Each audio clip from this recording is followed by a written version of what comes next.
Hello, everyone. I'm going to do the Stump the Professor questions for our Wolfpack team. All right, Wolfpack, you've asked a question. Can you be in more than one domain at once? Yes. And in fact, that's the usual way it works. We've in the class, we've been really looking at the Cynefin theory as trying to learn it, define it, recognize it, and apply it to our little movie case study. But when we see it in true action out in the real world, uh, you're going to be really in situations where things have several domains at once. So you might be in a situation of chaos. And when that chaos hits, you might have a checklist that was created to be the best practice for when you're in a chaotic experience. However, that checklist can only take you so far because chaos is something no one's ever seen. And moving up into complex or sending someone to consult with complicated, I think actually the movie Sully, and I did put up a video interview with him and a clip from the movie. I think it's really important in the cockpit when they are reenacting the moment, the bird strike moment. Sully is in all the domains at once. He is uh, his co-pilot gets out the book, the checklist book that we keep hearing about, and he is looking through, did we do this? Did we do this? And he's making sure that they are running through the best practices, the clear, ordered steps outlined in case of a situation. They are consulting with air traffic control, and they're like, where's the best place to land? Where can we go? And they're like, can you get here? Can you get there? So that's complicated domain. He switched there. But then he's in the complex domain, and he is in a place of trial and error, and he has to actually take a high risk choice. He has to experiment. Sense making tells him he's not going to make, he's looking at everything going around, and he's like, I am going to have to land on the Hudson River. And before he makes the full decision, here's a really important point. He asks his co-pilot, do you have any other ideas? So he is really moving into this coexistence of domains in this singular moment. It's a really great example. Now, not everything is quite on that level of emergency in our daily lives. So you might, if you are leading a team and you're going to have people on your team functioning in different domains. So that's coexistence of domains. You're going to be managing that clear, ordered state and understanding what is the best practices for that. You're going to be wanting some people on innovation and design and experimenting and looking for better practices. You might be um, consulting with experts, bringing an expert in, trying to do something like this to create a more porous or dynamic uh, exchange of information. So when we think about this question of can you be in more domain at once, not only is the answer yes, the answer is almost always. A single challenge, it's going to contain different elements and it's going to have different action steps, and that's that porous piece. So you must design structures and neuroplasticity and respond, which brings us to the next question actually that you have, which is the pattern-based leadership. Question number 2, where have you seen that in your workplace and how did you handle it? So defining pattern-based leadership as this idea of a human approach, a more resilient approach to a situation and really engaging in observing, interpreting, perception checking, checking my tendencies or biases is to see where I'm running into a wall, or what question, knowing which question. You can only ask the questions of what you know. So knowing to ask, what am I not asking? Or is there a better way to ask this? Can sometimes help with this,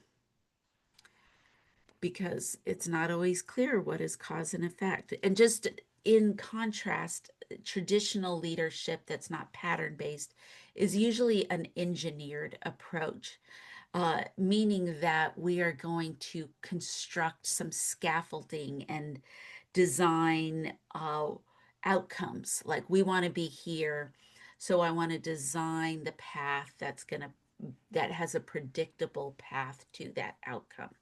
Pattern-based leadership is going to be not always attaching cause and effect and allowing that human approach.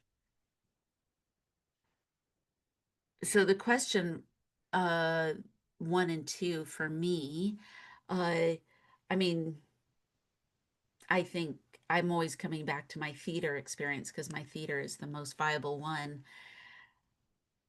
I'm trying to think if I can mix it up for you, but this is that idea that I have all of this structure.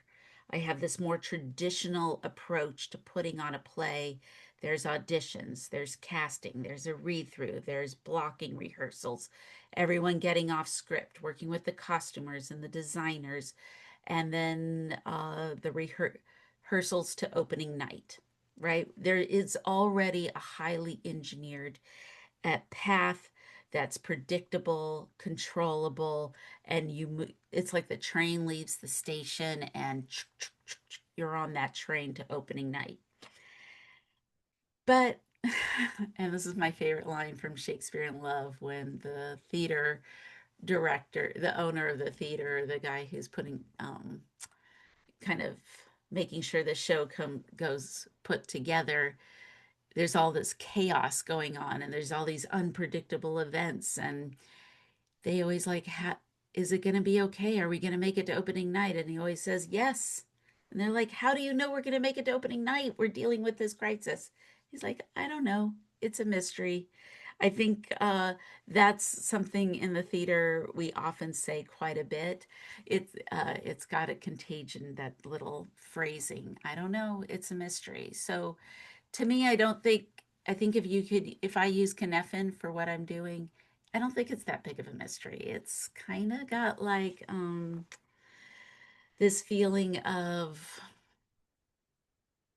that human-centered approach, that as things come up, if you are paying attention, if you are interested, and you are bringing competency and goodwill and the dynamism that's needed to engage and be interested in what is happening with your design team, with your actors, with all the moving parts, it does all come together. But it needs that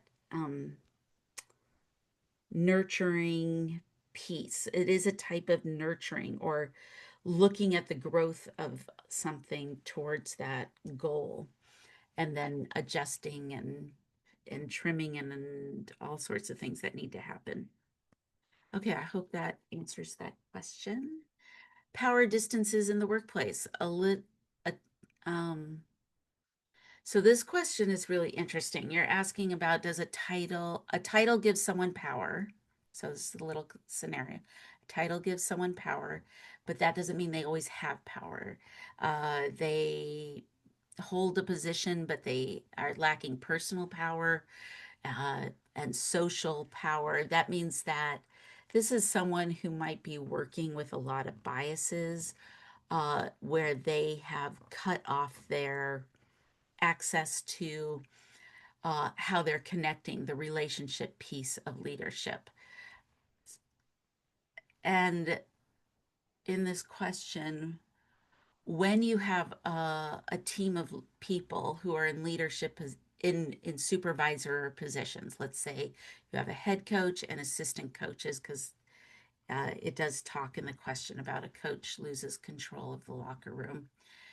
So if we look at that and your coach has lost this relational power piece, then it it is going to it's going to do a couple of things. How do I say this? It's going to it could I mean it can go in all different directions because every situation's so different. I mean, it's going to be you have to be really aware of the dynamics. So when you have someone in a position or there's infighting here at the top, uh, you can you'll lose the confidence of the group. So if you lose the confidence of the group and they are not recognizing that they can't trust or there's no reliability here, uh, you might see leadership pop up in the group, and leadership, not power, but someone who has social power or personal power might pop up in the group and create a followership. That can be good or bad. If it's someone who really is working from an ethics or a core value place, it could actually bring the team through to the goal that, or get through the game or get through the season through a bubbling up of the subtle leadership from down here. If there's someone who, um, it's not like they're standing up and saying this is the play, but their resiliency and ethic in the loss of reliability from the top can the they're not looking this way, they're going to look horizontally. They see someone with the ability to like have resiliency and strength and all those qualities that's needed, and that group can pull a season through. And sometimes that happens quite a bit, and there's someone who's a coach who goes, wow, you had all this chaos up here and you still won the game. But was it because of them? I don't know. So that's something to look for. But sometimes it can happen in the opposite direction. Maybe you have a personality in your team that's unchecked, and they might use their kind of magnetic personality, or that's a little more volatile in emotion and not really making great choices. And if the team goes horizontally and gets gravitate into this, it can black hole the team down. Maybe they could still push through the season, especially if it's a really strong player. Um, but if that person has a drug addiction or is partying or has some other behavior that is volatile or unhealthy for the team, it can collapse the team over a period of time as well. I don't know if that's the answer you're looking for, but that's one way that what happens when we look to the supervisor power and we don't trust it anymore.